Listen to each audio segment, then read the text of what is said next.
அனைவருக்கும் வணக்கம். இன்னைக்கு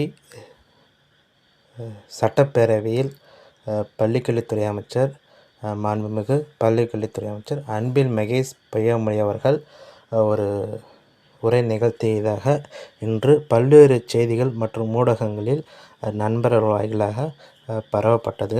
இதில் உண்மை என்னென்னா, இது தேர்வர்களை ஏமாற்றும் வேலைதாங்க. இந்த அரசிற்கு ஆசிரியர் பணி நியமனம் செய்வதில் எந்தவித விருப்பமும் கிடையாதுங்க. அதுக்கான காரணங்கள் சொல்கிறேன் கண்டிப்பாக. ஏன்னா இவர் சொல்கிற கேஸ் பார்த்திங்கன்னா, அந்த கல்வித்துறை சார்ந்த அமைச்சு பணியாளர்களின் பதவி உயர்வு தொடர்பாக அவர்களால் சென்னை உயர்நீதிமன்றத்தில் தொடரப்பட்ட வழக்கில் எவ்வித நடவடிக்கையும் பள்ளிக்கல்வித்துறை மேற்கொள்ளாததால் அதை எதிர்த்து, அதில் பார்த்திங்கன்னா அதற்கு கண்டெம்ட் கேஸ் பார்த்திங்கன்னா ஃபைல் பண்ணியிருந்தாங்க. அது ஆல்ரெடி ஹியரிங் வந்துச்சு. இவங்களோட தரப்புலையும் பார்த்திங்கன்னா முன் வச்சுருந்தாங்க. இதில் அந்த கேஸ் தாங்க 21ஆம் வருது. அந்த வழக்கிற்கும் இந்த பணி நியமனத்திற்கும் எவ்வித தொடர்பும் கிடையாது. இவர்கள் பார்த்திங்கன்னா பணி நியமனத்தை தடையாணை பெற்றுள்ளதால் மட்டுமே இது பார்த்திங்கன்னா தற்போதைய பதவி புதிதாக நியமிப்பதில் பிரச்சனை ஏற்பட்டுள்ளது. அதை விடுத்து இது சம்மந்தமே இல்லை. ஏன்னா இவங்களுக்கே இதிலே தெரியுது எந்தளவுக்கு இவங்க இந்த ஒரு வழக்கை கூர்ந்து கவனிச்சிக்கிட்டு இருக்காங்கன்னு உங்களுக்கே புரியுது பாருங்கள். ஏன்னா எந்த கேஸ் அவங்க ஸ்டே வாங்கினதுனால மட்டும்தான் அங்கே இருக்குது.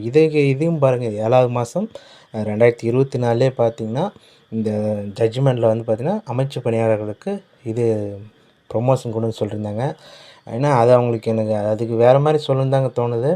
ஏன்னா உங்களுக்கு இது வாழ்க்கை பிரச்சனை கிடையாது. இது இவங்களுக்கு நிறைய பேர் பார்த்திங்கன்னா இப்போ 3500 பேருக்கு மேலே பார்த்திங்கன்னா இந்த பணி வாய்ப்பு 3092 பேர் இப்போ பதவியிடங்களுக்கு இவ்வளோ பேர் அவங்க குடும்பத்தோடு வெயிட் பண்ணிகிட்ருக்காங்க. இப்போ யாரும் சீனியாரிட்டி பற்றி நீங்கள் எதிர்பார்க்கலன்னு கேட்கவே இல்லைங்க. ஆனால் உங்களுக்கு நீங்கள் என்ன பண்ணீங்க, உங்களுக்கு ஜட்ஜ்மெண்ட் அமல்படுத்தலையா, இல்லை உங்களுக்கு பதவி உயர்வு கொடுக்கலையா, நீங்கள் கேஸ் வாங்க ஒன்றும் தப்பு கிடையாதுங்க. யாரும் பார்த்திங்கன்னா தப்பு எதுவும் கிடையாது. ஏன்னா அவங்கவுங்களுக்குன்னு பார்த்திங்கன்னா வலிக்கும்போது கேட்குறீங்க, இல்லைன்னு சொல்ல கிடையாது. ஆனால் இதையும் கன்சிடர் பண்ணி பாருங்கள். இப்போ 6 மாதமாக இதை நம்பி ஏகப்பட்ட பேர் இன்னும் வேலைக்கு போகாமல் தான் இருக்காங்க, பதில் சொல்ல முடியாமல் இருக்காங்க. பல்வேறு இன்னல்கள் கண்டிப்பாக எல்லாத்துக்குமே இருக்குங்க.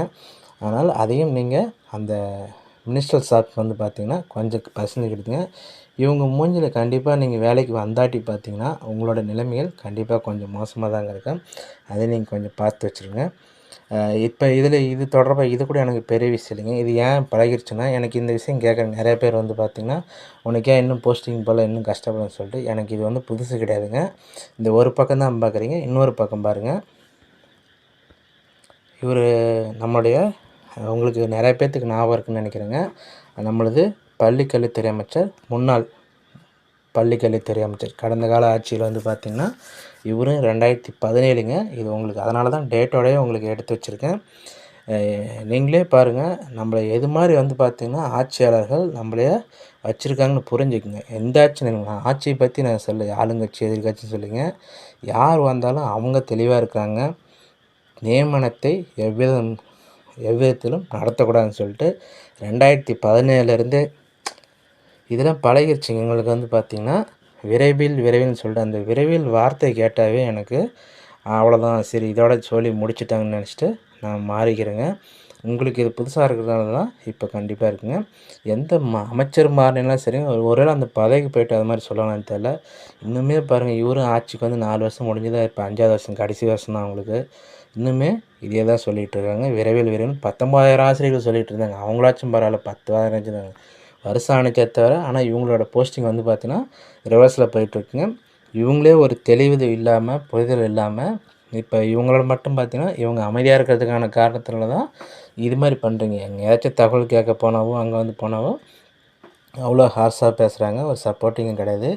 இவங்களுக்கு எத்தனை பார்த்திங்கன்னா ஆசிரியர் நியமிப்பதில் எந்த ஒரு உடன்பாடும் இந்த அரசிற்கு கிடையாது. அதனால் உங்களோட பணி வாய்ப்பு அது வரட்டும், ஒன்றும் பிரச்சனை இல்லைங்க, எங்கேயும் போகாது. இருந்தாலும் நீங்கள் அடுத்து அடிஷனலாக உங்களுக்கான வாழ்க்கை வாழ்வதற்கு பார்த்திங்கன்னா ஒரு வேலை சப்போர்ட் கண்டிப்பாக எல்லோரும் பார்க்குறது. ஏன்னா நிறைய பேர் இன்னுமே எதிர்பார்த்துட்ருக்குறீங்க. அதனால் உங்களுக்கும் தெரியும், ஒரு சில பேர்லாம் கவர்மெண்ட் வேலையை விட்டுட்டே வந்துட்டாங்க. சேராம குரூப் 2 பாஸ் பண்ணிட்டு சேராம விட்டாங்க. ப்ரைவேட் ஸ்கூல்லையும் பார்த்திங்கன்னா போக முடியல. காலேஜுக்கும் போக முடியல, வேறு வேலைக்கும் பார்த்தீங்கன்னா சிரமமாக இருக்குதுங்க. ரொம்பவே அந்த மாதிரி சுச்சுவேஷன் கொஞ்சம் கஷ்டமாக தான் இருக்கும். இருந்தாலும் கொஞ்சம் ஆல்டர்னேட் வேலையை ரெடி பண்ணிக்கங்க.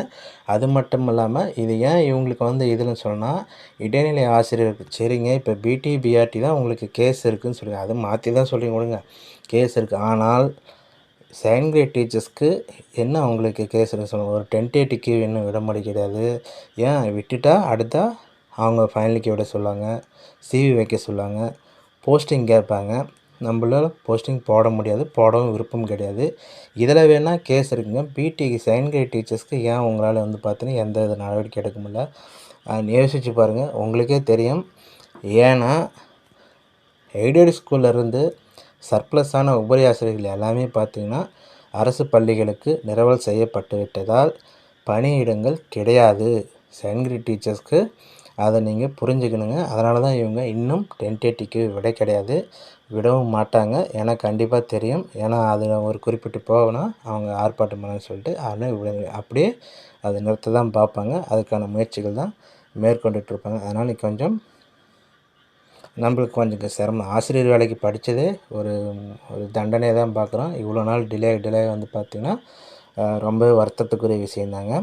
அது மட்டும் இல்லாமல் உங்களுக்கே தெரியும், யூஜிசி நெட்லாம் பாருங்கள், அதுக்கு ஒரு எக்ஸாம் கேன்சல் பண்ணிட்டு திருப்பி 2 எக்ஸாம் டிஎன் செட்டுக்கு பின்னாடி வச்சாங்க, 2 எக்ஸாம் வச்சுட்டாங்க. இன்னொரு எக்ஸாம் இன்னும் 4 மாதம் கழித்து 3வது டைமும் வைக்க போகிறாங்க. ஆனால் டிஎன் செட்டை தள்ளி போட்டாங்க, இன்னும் வைக்க கிடையாது. அசிஸ்டன்ட் ப்ரொஃபஸர் எக்ஸாம் வந்து பார்த்தீங்கன்னா ஆளே இல்லாத மாதிரி இதில் டிஎன் செட்டில் பாஸ் பண்ணணும், அதுக்கப்புறம் வரும்னு சொல்லிட்டு ஒன்று ஒன்றா போட்டுட்ருந்தாங்க. இப்போது அதுவும் நடக்க கிடையாது. ஆனுவல் பிளானில் அக்டோபர்லேயே டிஎன்பிஎஸ்சி விட்டுட்டாங்க, அதுக்கான வேக்கன்சியும் இப்போ விட்டுட்டாங்க. ஆனால் இவங்க தயாரிப்பு பணிகள் மேற்கொண்டு இருக்கிறதா சொல்கிறாங்க. உங்களுக்கே ஒரு வேடிக்கையாக இல்லைங்க, போன வருஷத்தை எடுத்து இப்போ 2025ன்னு போட போகிறீங்க, அதில் வந்து இது மட்டும் ஒரு 2 எக்ஸாம் கட் பண்ணிட்டு வைக்க போகிறீங்க, இதில் போய் தயாரிப்பு பணிகள் மாதக்கணக்கானு சொல்லிட்டு ஒரு ஆழ்ந்த ஒரு இதுதாங்க. கண்டிப்பாக இது ஒரு வெறுத்து போச்சுங்க. இவங்க நம்பி வந்து பார்த்திங்கன்னா எந்த பிரயோஜனமும் கிடையாது. அதனால் கொஞ்சம் எதற்கும் தயாரான மனநிலை இருக்குமாறு கேட்டுக்கிறேன். நீங்கள் ஏதாச்சும் சொல்லணும்னா கண்டிப்பாக கமெண்ட் செக்ஷன் பண்ணுங்கள். கொஞ்சம் ஏன்னா எல்லா கேட்டகரியிலையும் பார்க்குறாங்க, இந்த வீடியோ பார்க்குறாங்க, படிக்கிறாங்க. அதனால் உங்களுக்கு வந்து நான் எல்லாம் வந்து பார்த்திங்கன்னா திருப்பியும் பதில் சொல்கிறது கடன்பட்டிருக்கேன். ஆனால் கொஞ்சம் கண்ணியமாக பகிருமாறு கேட்டுக்கிறேன். Thank you friends.